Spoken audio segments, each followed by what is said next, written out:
Welcome back to the Get Loved Up podcast, your number one resource for inspiration and motivation to live your purpose, make healthy living a priority, and thrive doing what you love.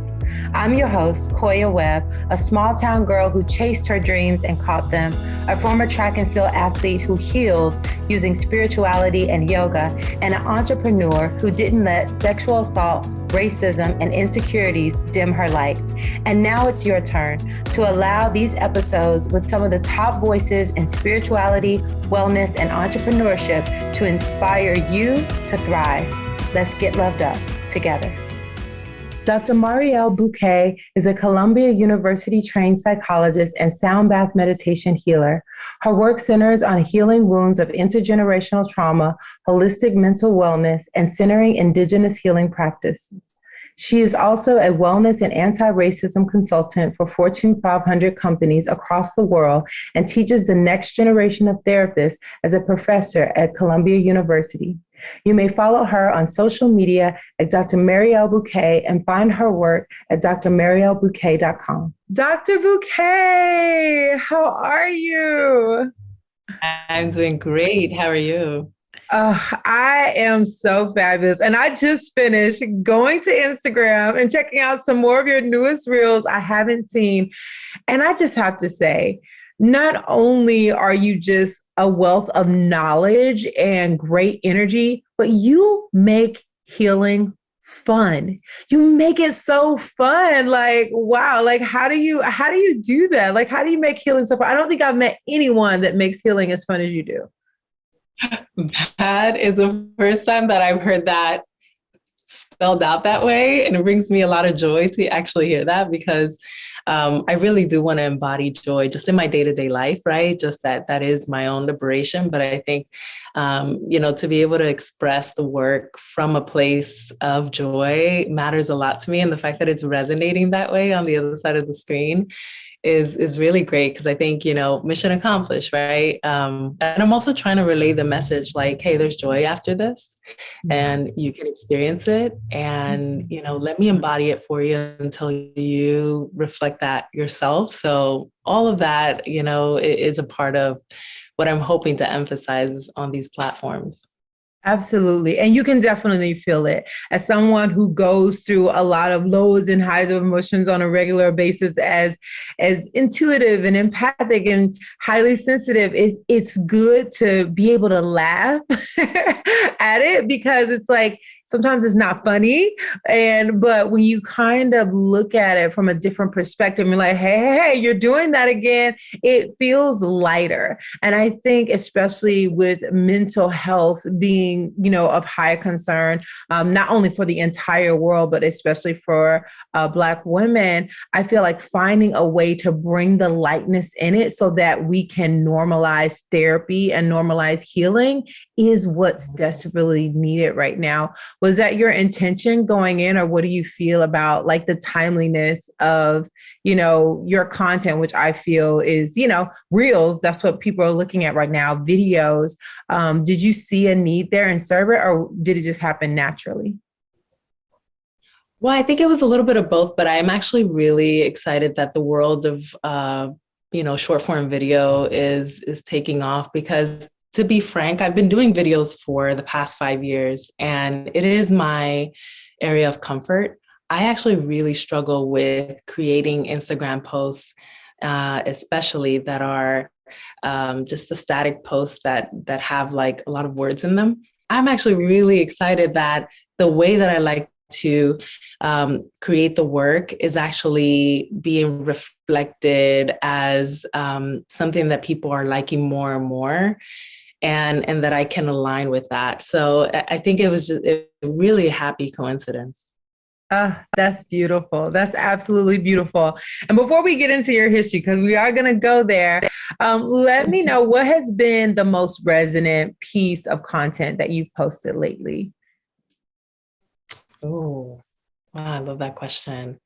I will say that it's so interesting that today is an actual day where I am digesting a lot about how I like to prioritize content in the ways in which, I want to make sure that people have a better angle on what trauma truly is and how to deal with trauma on a day-to-day basis. And there was one TikTok video that actually went viral. It had like 4 million hits. And I think it did because people understood that we needed to talk about trauma. And it's basically like me having a tea therapy session with a viewer. And so I invite people to tea and I say, it's time for session. Do you want tea? And then we get into our tea session. And then I start talking about the ways in which there are many aspects of depression that look like trauma. So you may have thought it was actually depression all of these years, but in reality, what we're looking at is trauma. And I think people's minds were blown because the theory that I ascribe to in therapy in reference to trauma and in reference to depression is that when we start seeing recurring depression beyond one single episode, we start understanding that there is something beneath the level that we're working at that we need to get at that is actually upholding the depression. And more often than not, there is a history of trauma. So that is one of my favorite, perhaps my favorite piece of content that is out there because it has so many layers of what I'm hoping to relay to the general public that I think was also received well because it really hit. So I'd have to say yeah. Thank you for sharing that. And actually, I want to kind of stick with that a little bit because I'm always like a go with the flow and go with the energy type of person. When it comes to trauma, I know one of the most impactful books that I read last year was from Oprah and Dr. Bruce Perry, What Happened to You? And for a person who grew up in the midst of a traumatic, I feel like a lot of us have grown up with a very traumatic household, but dealing with that and getting whoopings and a lot of things I grew up with, I highly resonated with this book and understanding the unlayering and the unveiling of that trauma. So can you take us a little bit into your philosophy on trauma? Again, we'll get to your background, but I want you to give people, because I feel like it's so important right now for people to understand trauma, because a lot of people are experiencing, and we're all collectively experiencing a certain level of trauma right now. So, but I would love to hear you as a professional, your definition of trauma and how you help people work through it. Yeah, so trauma really is a very vast word, right? So it's a lot more than I think we perhaps give credit in just day-to-day language. And really the way that I like to explain trauma, because I think it resonates more with who we are human to human, is by explaining it as the either single experience that is very acute or an experience that is chronic, where a person would have experienced a level of stress that would have superseded their own internal capacities to cope. So basically, the stress was higher than the coping mechanisms that you had at the time to deal with that stressor. And the thing about that conceptualization of trauma is that it gives us an opportunity to really expand upon the lens by which we see trauma, and us not only viewing it from the lens of, something that maybe happened in childhood or a natural disaster, but that everything is included, right? There are traumas that are day-to-day traumas that sometimes we give less credit to, like a bad breakup.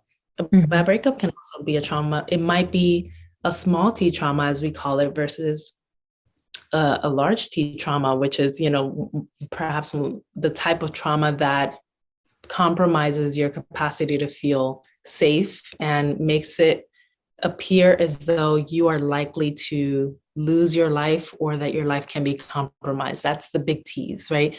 But the smaller T's are day-to-day traumas that we also experience, in human life. And when we explain trauma from the perspective of stress and high level stress or acute stress or chronic stress, then I think it gives opportunity for us to be more expansive in our ideas of what trauma is and can be. I agree. I definitely feel like it also normalizes the looking at it, the processing it, the even getting therapy for it. The more we can see it as, okay, this is stress, trauma is compounded stress, and then depression. Can you then share, like, what is it? How do you know when, okay, this is not just trauma, this is depression, and what are the differences between the two? Mm-hmm. There are some overlaps in the symptoms between the two, and symptoms can look so different and so vast for the two.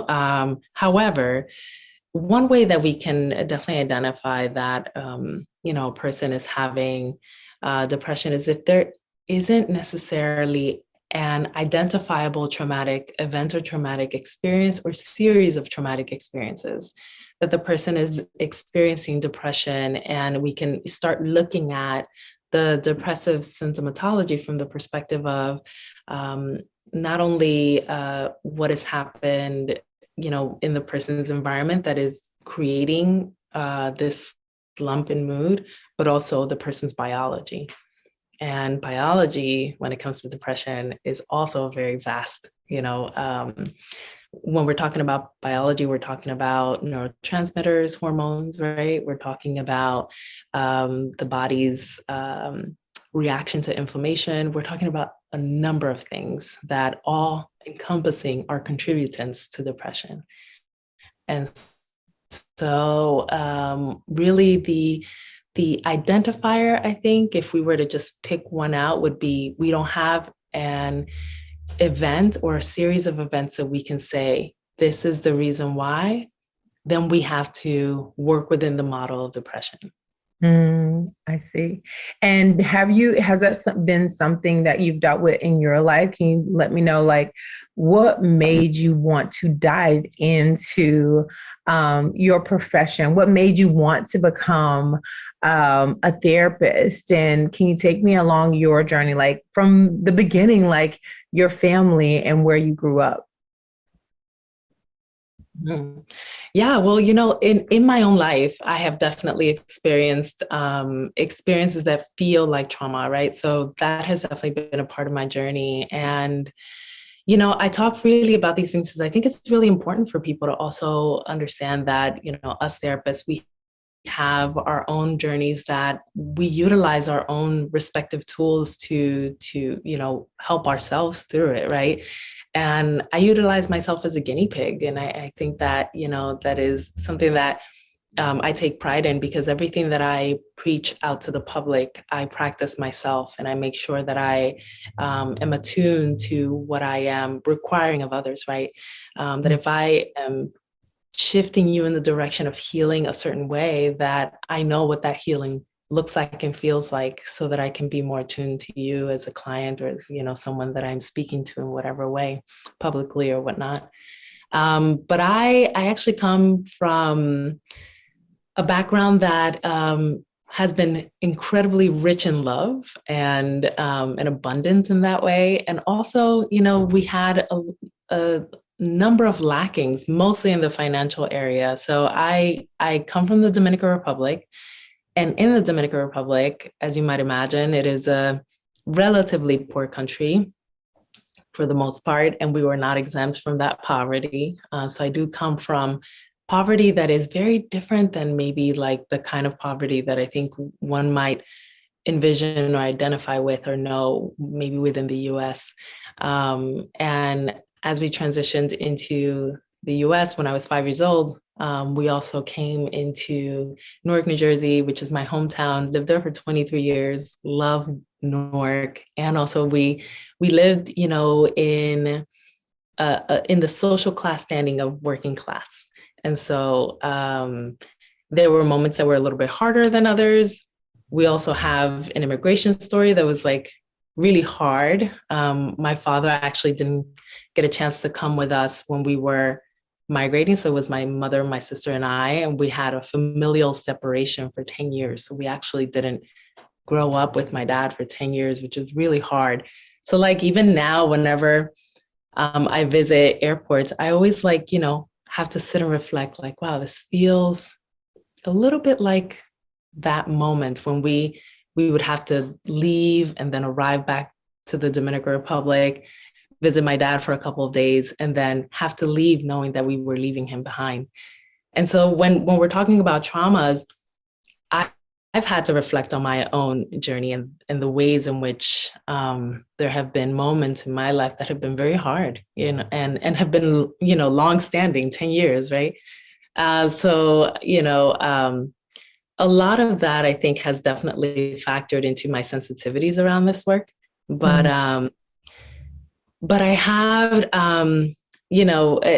most of what has promoted me into this space of like mental health and healing, it had all started really with some volunteering that I did in my hometown of New Jersey. I was actually working in the advertising industry, and I would volunteer for just almost the entire weekend in my hometown, and in different roles, and the roles just started looking more and more like mental health roles, and I started understanding how to help people in this way and how to help my community in this way, and I felt more motivated to transition into this career. And I had a fellow therapist who also told me at that time, they said, you would make a great therapist. I think you should go for it. And so I took my leap of faith, and I just, I made this transition, and I never looked back. Wow. And what has been the hardest thing about being a therapist, would you say?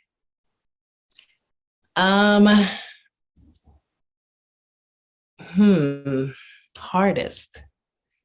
That is a really good question, because even some of the harder moments, I also like, I start reflecting on those moments after I have those sessions, and I feel deep gratitude for being able to be in this position.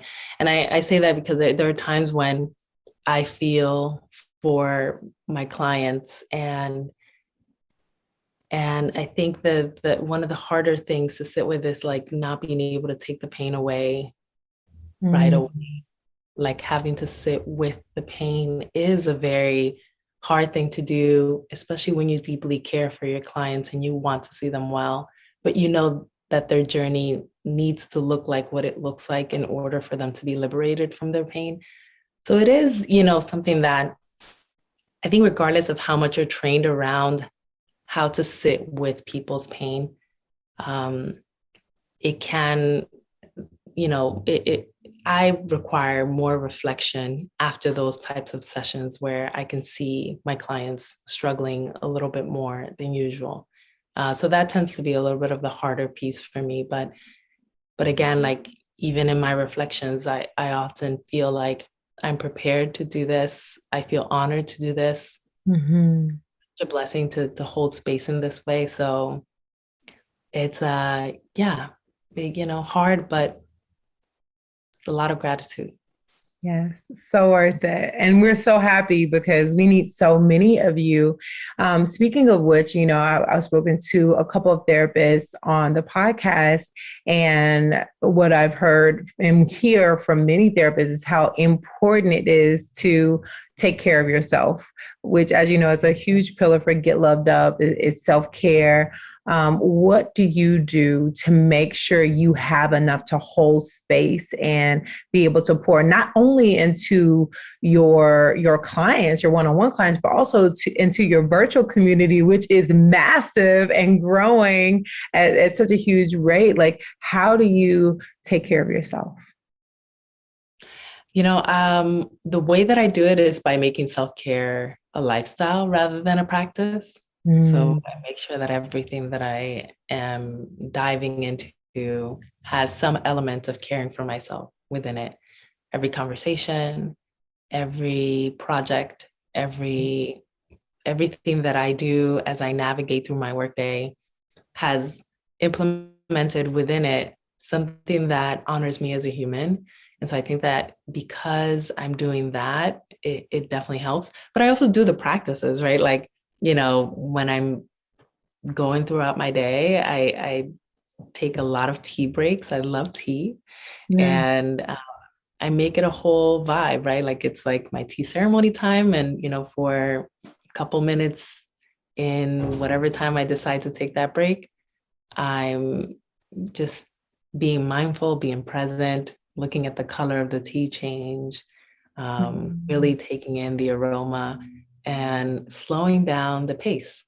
So I'm doing the things that are actual practices, but I'm also doing the things that are the unconventional self-care, right? It's the talking to myself as I'm going through perhaps a meeting and checking in with myself. How am I doing? And, how am I experiencing the meeting? What's the energy here?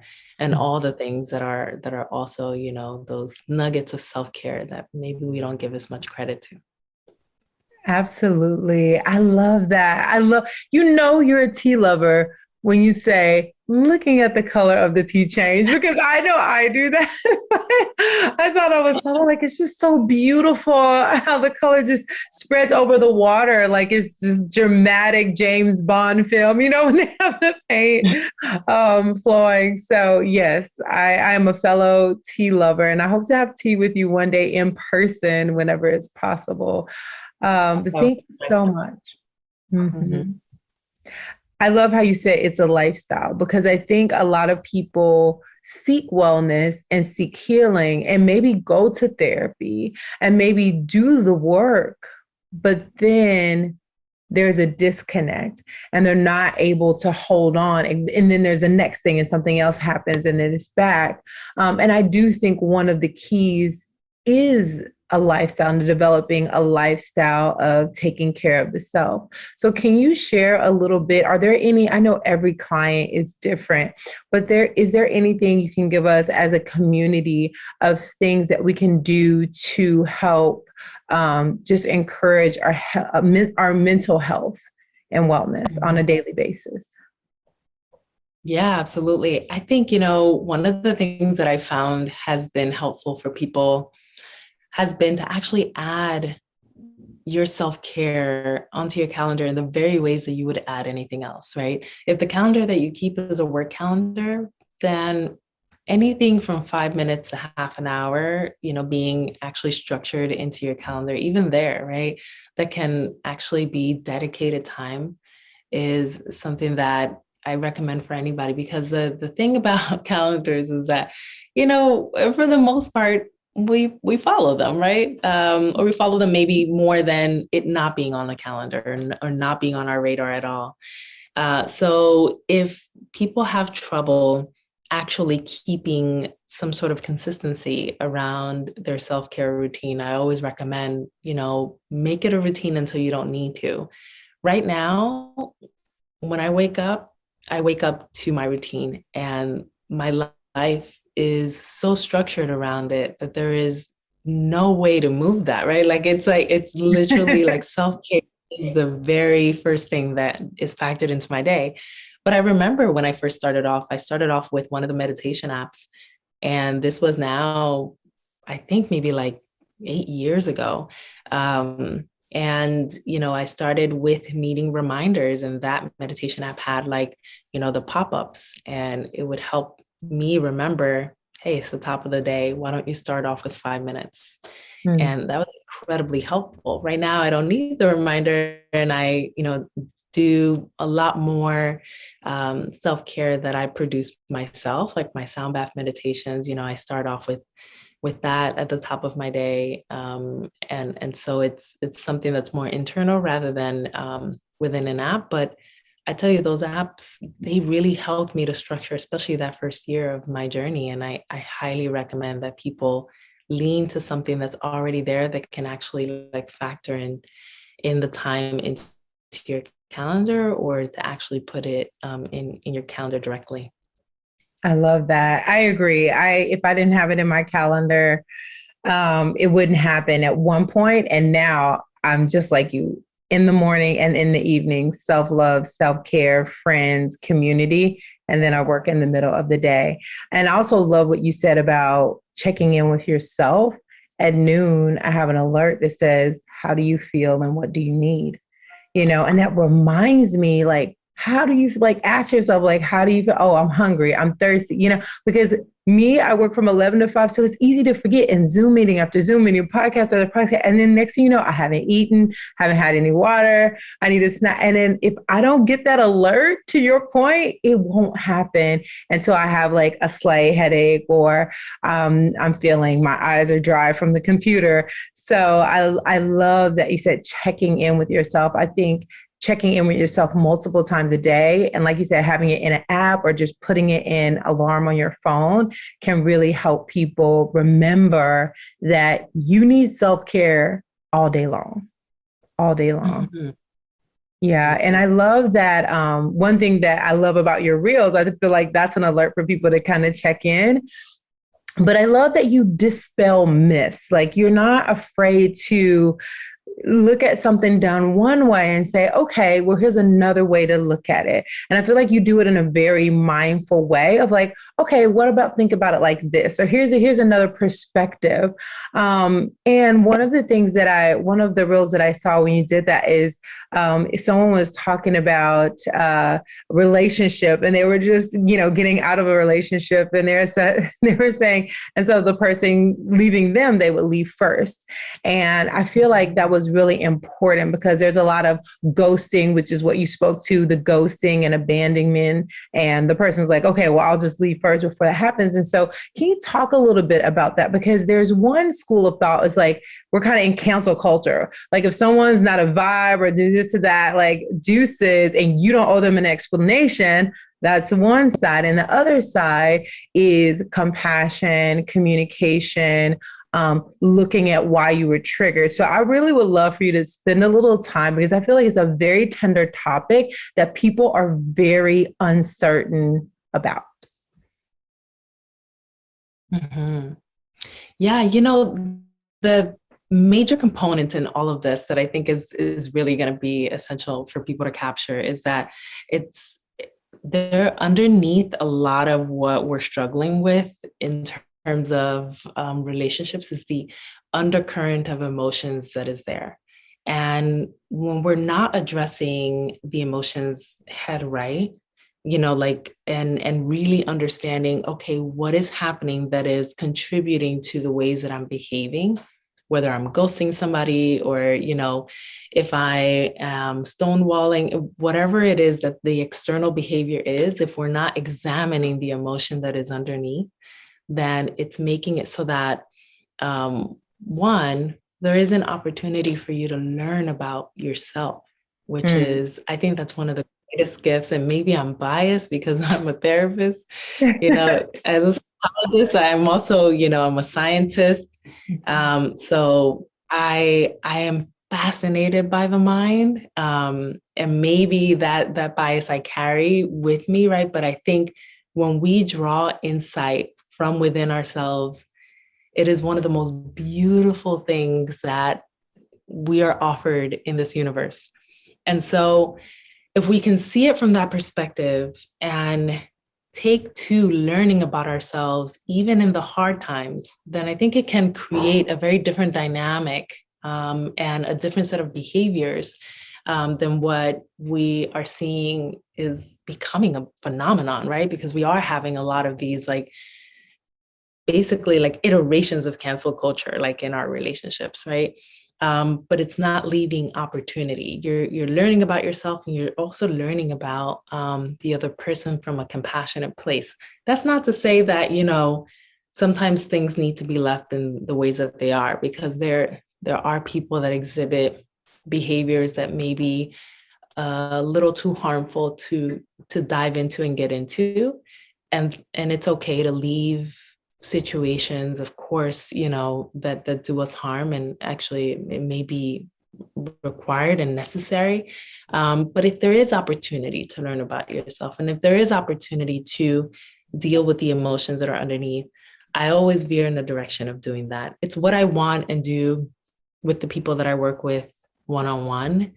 And it's what I'm trying to promote for the people that are out there in the universe that are seeing my videos.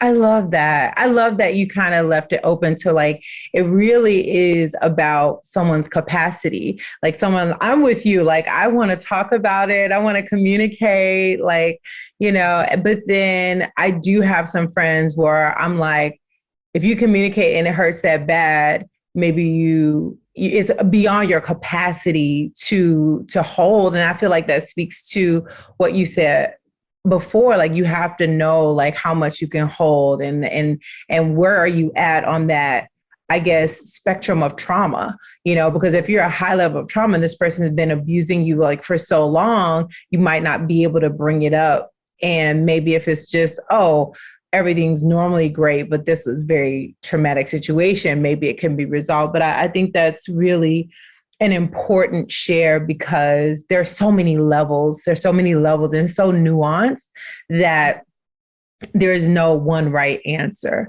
right? And what do you feel about, when it comes to one thing that I say, and I don't know if I never talked about this with a therapist or a doctor, but I always say, like, when you have a argument or interaction, it's an opportunity for both people to grow. And I feel like you were speaking to it, saying you can learn so much, right? But I guess my question is that okay in all situations, for there to be like a opportunity to have a conversation, whether it be with the two people or with the therapist, and seek growth from both sides? Or is that not okay?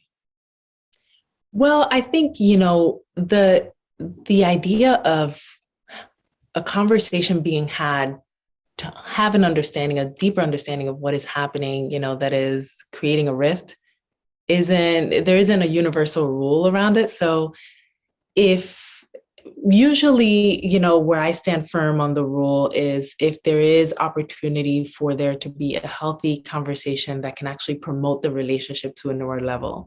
If there isn't, and the conversation can actually lead to greater turmoil or the possibility of anything that is in the realm of violence, right? Emotional, verbal violence, physical violence, any kind of violence, then I wouldn't necessarily recommend it. And sometimes it's hard to distinguish, right? We don't always know. But the other qualifier is if both parties are also interested in the growth. And that's going to be essential, right? Because if we have one person that is committed to the growth, to the enlightenment, and you have another person who isn't, there's probably going to be a high chance of not a lot of movement in the direction of what could be the goal of unifying the relationship. And that can be for relationships, friendships, family.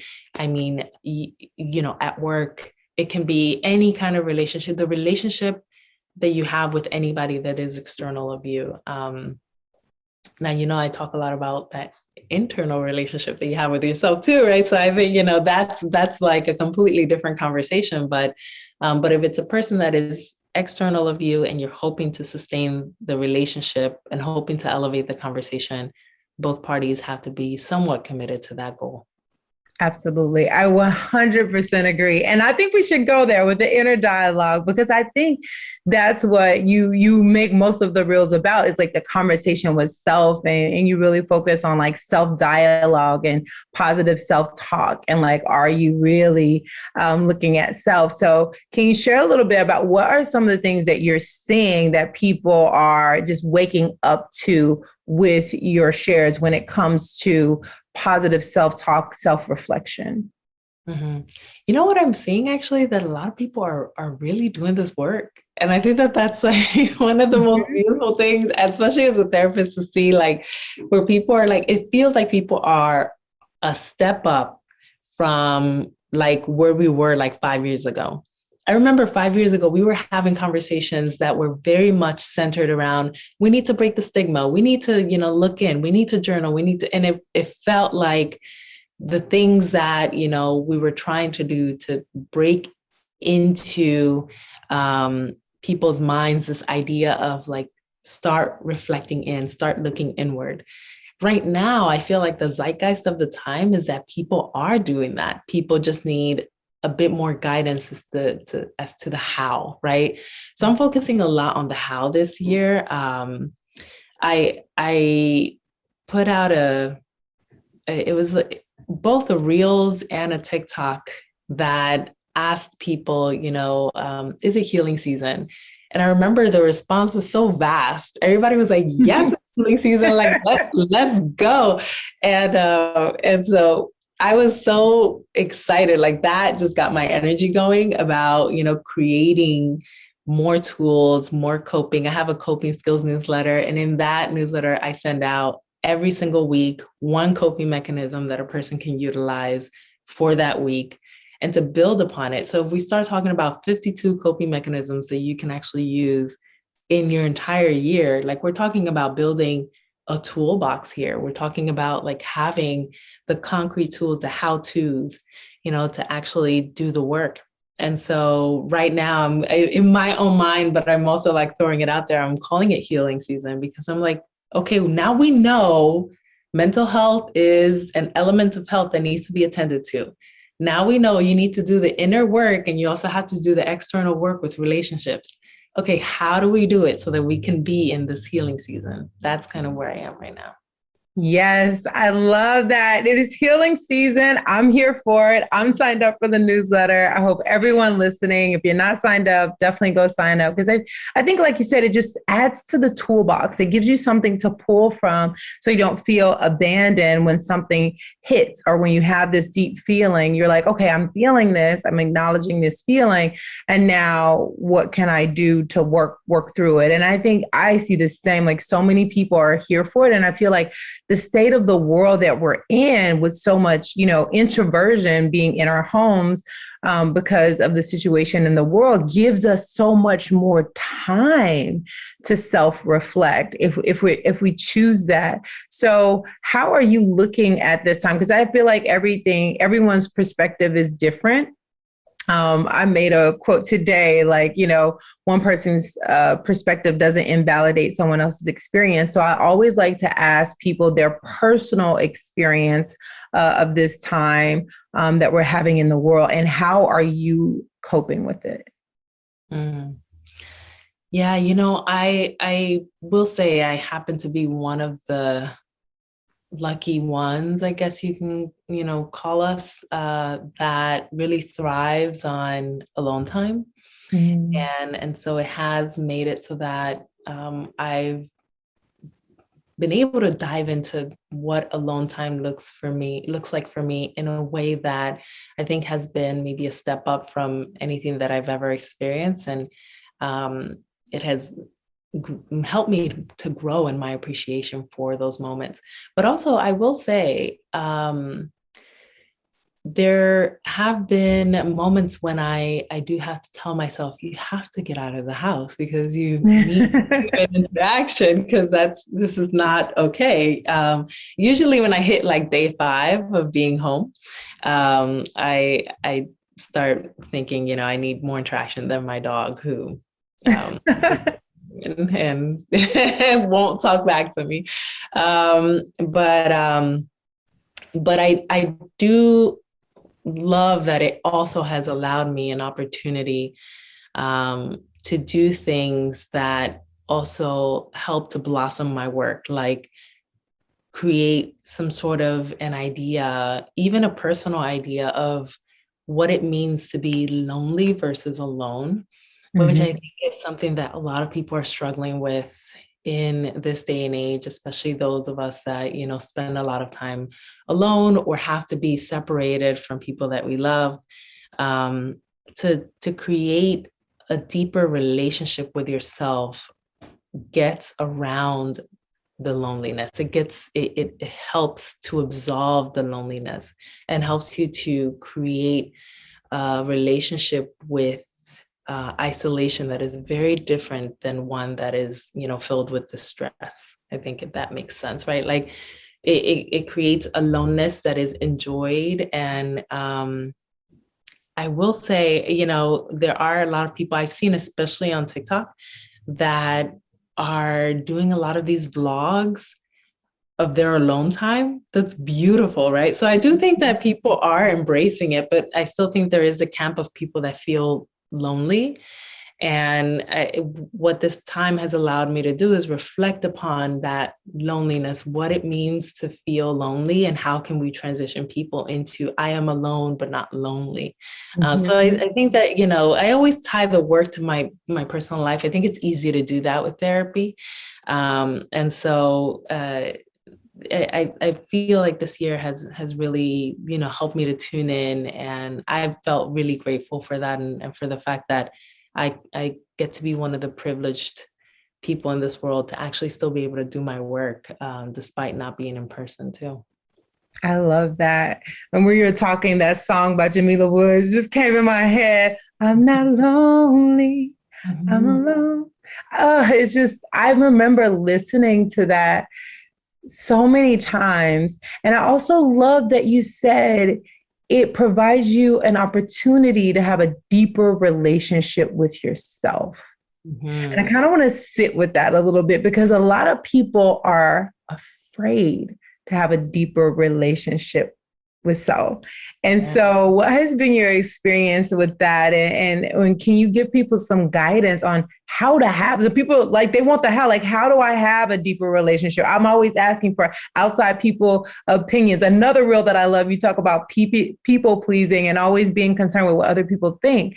So can you talk a little bit about the importance of a deeper relationship with self and detaching from the judgment and the worry of the outside world?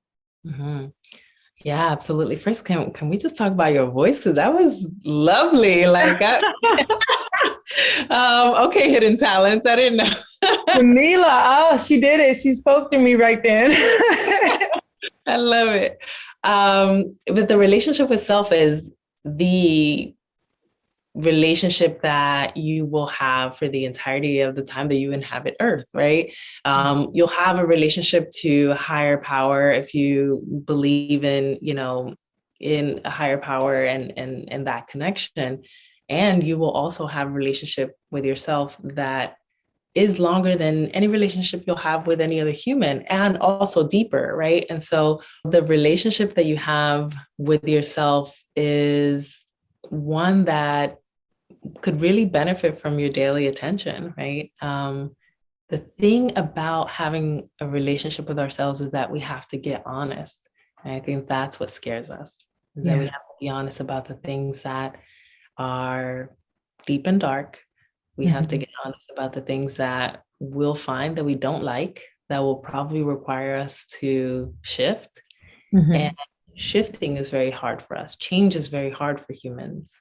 And so it matters for us to actually have conversations with ourselves, like genuine conversations. I always have a conversation with myself, and I promote for everybody else to have a conversation with themselves, where you're actually talking to yourself, you know, utilizing a name that makes you feel like warm. Like my name, the people that are in my personal life call me Mari. And so I talk to myself that way because the people that love me most call me that. And so I'm always like, you know, palm to heart, and always saying, Mari, you know, this is hard. And this is an area that you're going to have to work on this, girl, you know, and just like really talking to myself like I'm my own best friend. And I think if we can shift into having that kind of relationship with ourselves, even exploring those harder parts can be made a lot easier. And it also, you know, can burgeon curiosity for us. Like we can get more curious about what else is there. I want to know more. I love that. I love that. Because when you put your hand on your heart, I do that a lot to soften, because I can, you know, as an independent businesswoman, entrepreneur, I can get caught in going hard a lot. And it's almost when I put the hand to the heart, I feel it's almost like I infuse softness within myself. And so I love that. And I think that's a beautiful gesture for people to do, to remind themselves, to hold themselves and to speak this themselves in a kind way. Are there any specific prompts or coping skills, to use your term, because I want to use the terms that you use? What would be your top three if someone's listening right now, just going through a hard time? I always go back to the nervous system, right? We oftentimes forget that we are existing in a body that is operating a certain way to help keep us upright and protect us. But at times it's kind of overworking and, it's feeling pretty exhausted.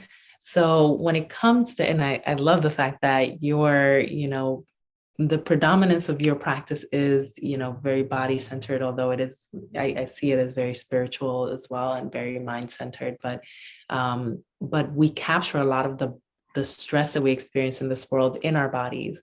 And so whenever it comes to helping people, especially at the outset of them wanting to establish a healthier routine, I always lean on body-based practices. So I would, lean on trauma-informed yoga. I would lean on a sound bath meditation that can, really create sound waves and sound medicine, in your life. And I would go with something that is some sort of a body scan, but that has a body component like progressive muscle relaxation or emotional freedom techniques and tapping. I would go with the body-centered, more nervous system regulatory practices first, and then get at the mind, because we need a body that is in safety in order to transition into mind-based work. I love, love, love that's where you flowed, because I do want to talk about the energetics. And when I hear, the EFT, the tapping, the sounding, can you speak a little bit about energetics and how that works in healing the body, whether it be the energy of movement, of sound, and even talking a little bit about your experience with sound healing? Yes, yes. Love this. I mean, everything is energy, right? And we have, the capacity to also elicit energy from within ourselves in order to heal ourselves. And this, can take multiple forms, really kind of depending on how we create it. For anybody, who is a Reiki teacher, Reiki master, Reiki practitioner, as I am, like, we utilize energy to actually create an energy connection with another human, so that they intuitively, their own body knows where to place the healing, right? Mm-hmm. And so if we lean on some of these practices that have already been telling us for the existence of, human form on earth, right? That there is energy that heals, and that we can actually utilize and maneuver that energy in order to formalize healing in our lives. And I think that we would give more attention to energy-based practices. And sound bathing utilizes energy and also actual frequencies, actual vibrations, mm-hmm. to elicit healing that is not only in the body, but also in the mind, because there are ways in which certain frequencies can actually help to settle the hormones that are affiliated with stress. And so there is an almost immediate response that a person has. And then there's also a lasting response that a person has, to some of these like healing mechanisms. So I'm a big proponent of them. I practice them within my own practice, within my own life. And it's why I ascribe to the label of being a psychologist that practices holistically, because I integrate these modalities that I have immersed myself in and familiarized myself with into the practice of mental health itself, because we have to think in layers as mental health practitioners. We have to look at the whole human, and we have to look at the arsenal of things that are already out there, so that we can bring in those tools and utilize them, in helping to heal the humans that we're so honored to work with. I love that. Absolutely. And I feel like, wow, when it comes to self, like I said, you're my favorite fun therapist, and I love how you dive in. But you also do a lot of unconscious buying and, trauma informed coaching, and just when it comes to racism, when it comes to unconscious bias, when it comes to those things that people can't see. Can you speak a little bit about your passion there and in the season of your life, like what do you feel is the most important thing to understand when it comes to that? Yeah, well, I ascribe to the philosophy that the personal is political, that we are politicized bodies. And so we exist in this world in a way that we are to inherit and also experience larger levels of stress with every marginalized identity that we identify within. So myself, as a Black identified person, in addition to also being woman, I already, and these are only two of the identities, right? Like I already am operating within two identities that are held at the margins within society. And the more identities that we, ascribe to that have these margins, the more stress that we're likely to assume within society, because there are ways in which society suppresses us based on these identities. So it is always a part of the work, right? And largely, wellness practices that I have been able to engage in and within my own consultancy have always integrated the ways in which we exist in politicized bodies and being able to help that. Like, even if you exist in a body that isn't suppressed and oppressed, you are existing in a body that holds privilege. But as we all know, those privileges don't also exempt those humans from also being in bodies that are in high stress, right? Or in bodies that, need to be liberated as well. And so it's really essential for us to give credit to the ways that we're storing emotions also based on our identities. So the work that I do, on that end, really, really gets at that piece. But the training that I had in my training program was social justice centered. So it's where I started, and it's, where my work was formalized. I was trained under the multicultural counseling model. So it was always about, who is the person that's in front of you and who are you in relation to this person? How are your identities, connecting as you, as within the dynamic that you hold with each other, right? And so there's always something that that is in the dynamic that needs to be identified and called out.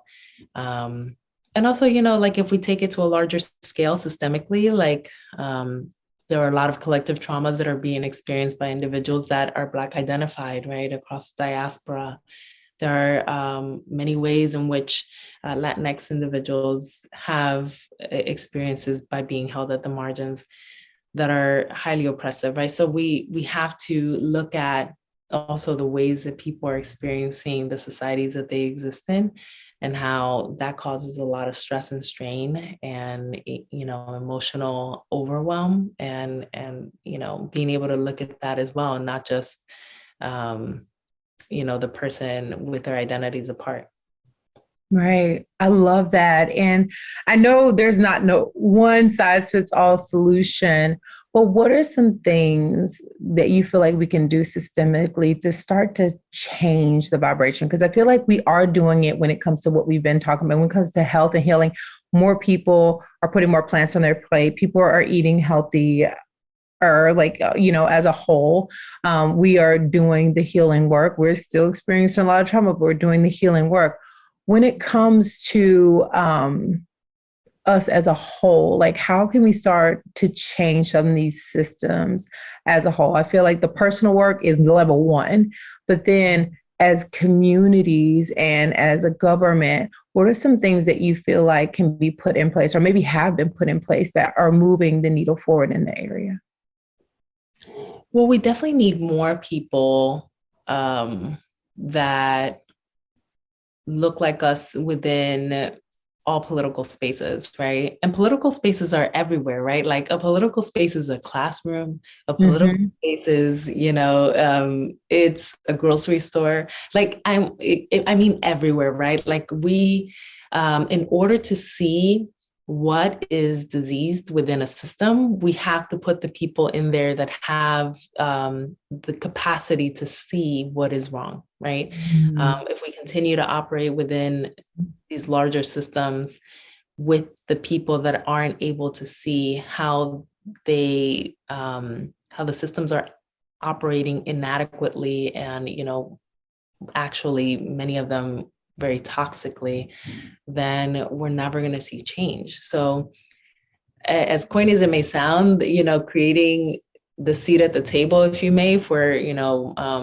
BIPOC individuals, or when that isn't offered, right, us creating our own tables and creating our own seats within those tables, it is going to be an essential part of how we start disrupting or continue disrupting, because a lot of us are doing that work already.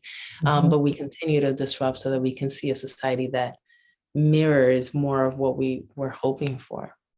I love that. I 100% agree. The more diversity and inclusion, the more people from different backgrounds that are there, the more you can have those different perspectives. But if it's just one type of person and one type of perspective, it's hard to be able to serve the world in a healthy way or set up systems that can actually serve the world in a healthy way. So thank you so much for that. All right. I could talk to you forever. I feel like we're having tea, and I will definitely keep you for 2 hours, but I want to be respectful of your time. So I love doing 5 favorites at the end. So since we were talking about tea so much, what is your favorite tea to drink? So I love butterfly pea flower tea. It is so delicious, especially if you sprinkle a little lime on the tea with a little honey, and it actually changes colors from blue to purple, which is kind of cool. But it also has like wonderful benefits to help you doze to sleep in the evening hours. So that right now, I just love looking at that tea. I love tasting it. It's definitely a favorite these days. I love it. Awesome. I got to try that. I haven't had it before. So you just added a new one to my list. Love it. What's yours? What is your favorite? Oh my goodness. What is my favorite tea? So I have a tea that I'm drinking now that is called Womankind, and it has rose and cinnamon, and it's from Pucka, and I am obsessed with it. But I like mixing different types of tea. So I like Womankind by itself. And then I have a turmeric active, which is like turmeric and cardamom. So I like really creating an experience of like what I want and mixing my own teas.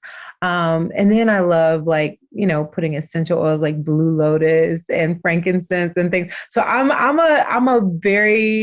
chemist when it comes to teas. Like I do all types of different things to my teas, but I love teas. But I would say Womankind tea is like my go-to, and having, I don't know, drinking rose and frankincense is my jam right now. Wow, that's amazing. That. I feel like I've just been put on, and I'm so excited because that's delightful. We got to check in with each other on how the tea party goes. I love that. Second favorite, what's been the favorite book that you've read in the last couple of years? Oh my goodness, that's hard. I love books. I read so much. I read one week, but you gotta pick. Oh my goodness, that's such a hard question. I'm gonna go with, I know that it's like a book centered on the stuff that I love to talk about. So I'll be fine with saying that it's a trauma book, because I think I want to pick a novel, but I'm inclined to, to not. So there is this one book called The Complex PTSD Workbook that I've read like 3 or 4 times. I love that book. I just think it's really, really interactive and helpful. And it's by Dr. Ariel Schwartz, and I love promoting it because I think it's light enough, but also deep enough. And it allows for good reflection. So I'm going to go with that one. I love that. Anytime you read a book more than once, it's definitely a sign. Yes. Or if you read a book and halfway through you buy like other people, like you buy a lot of copies, that's how you know. I love that. Okay, third question. What is your favorite unguilty pleasure when it comes to food? Because I say unguilty pleasure because I'm a foodie. I love to eat. I've been vegan for 16 years, but I still love food. So is it breakfast, lunch, dinner? Is it a specific dish? What's your favorite? You know, every single time when there is like something special happening in my life, my mother makes it's like a cassava patty, if you may, and it's called a bollito, and it's like just cassava that's like deep fried, and there's like anise seed in there, and it's something that it is the taste of home, basically. Taste of home, and it's a taste of joy. Like there's a celebration, we're making bollito, and I love it. She'll make like a pile of it on a plate, and everyone knows like half of that plate is mine, and the other half is for the rest of the family because I will eat to no end. So I love bollitos. Wow, I am seriously having deja vu. It's like that part of the conversation I heard before and I didn't know it. And I'm just like, wait, did we do this podcast already? Wow, that sounds delicious. I want to try that. Yes, it's so good. It's so good. And it's like, you know, it's made with my mom's hands. So there's just this beautiful intergenerational energy that's also there that I love as well. I love that. Thank you so much for sharing that. And what would be your favorite saying? Like, do you have a favorite saying or a favorite quote that you would like, or even if it's something you would like to leave with us today? Yes. The great Angela Davis, she helped us with an understanding and helped me with an understanding that really formalized for me the way that I want to do this work. And she said, and I have to reflect on where she said this, but it's a very popular quote. It's, we have to liberate our minds as well as liberate society. And I always felt like that's it. That's the goal. That's the quest, right? And so, yeah, so I live by that. Oh, I love it because when we liberate our minds, we liberate society. So we are society. Oh, I love that. I love Angela Davis. I just gives me chills all over my body because, like you said, we are doing the work. And there's so many of us that are out there talking and sharing. And, you know, it makes me optimistic. I know sometimes it can seem when you look at everything in a big picture, you know, and even some people listen, they're like, wow, there's so much going on that's bad and that's negative and that's dark. But then there's so much going on that is light. And I definitely tend to be an optimist. And I know that's not everyone else's reality. And I respect that. But I do feel that it mirrors life, right? We have a piece of day, we have night, and then that darkness, we reflect, we recover, we process. So I just want to thank you so much for helping us process some of our pain and giving us all of these nuggets. And there's been so many beautiful, brilliant things you share with us. I know people are going to walk away from this episode feeling loved up. And the last thing I want to know, like, what do you got coming out? I mean, I know you have like a book or something, or it's a deck of cards you want to put on us. What are you working on right now? Yeah, I'm actually currently writing. So I hopefully, yeah. Hopefully I'll have a place on people's bookshelves sometime in the future. But yeah, that's where my head is deep in that. And I have my first course coming out that will be focused on trauma in a couple of weeks. I'm still working on the pieces, but yeah, there's a lot of things that I'm creating that are part of this healing season that I am embodying, and I'm hoping, it can reach people's hearts. That's beautiful. Well, I can't wait. I'll be on the lookout for it. I hope to get a advanced copy because I cannot wait to devour all of it. And again, thank you so much for your time, for your wisdom. And last question, if you were to have a conversation with your 14-year-old self, what would you tell yourself? I would tell her, you have within you intuitively what you'll need to navigate this world and illuminate your light. I think I would let her know that all of that intuition can be channeled in a way that is powerful and loving, and help her see that for sure. I love that. Thank you so much. Thank you so much for coming. Really appreciate you. And where can everyone find you? Thank you for having me. People can find me on social media. I'm at Dr. Mariel Buqué. And I'm pretty much on whatever platform you can think of, I'm probably there. So I share nuggets of wisdom around mental health and most specifically trauma. That is very different on each of the platforms. So, however you like to take in your information, I have something for you there. I love it. Thank you so much again. I really appreciate you, and I'll talk to you soon. And thank you all so much for tuning in. This has been such an amazing, amazing episode. So let us know your biggest takeaway. Tag me, tag Dr. Mariel Buqué, and let us know what really resonated with you. We want to hear from you. Until next time, love yourself, love others, and love the world. One day at a time, one breath at a time. Peace and love. I just want to take a moment to say thank you for being part of the Get Loved Up community. I like to share topics and people making a positive impact in the world, and your feedback means the world to me.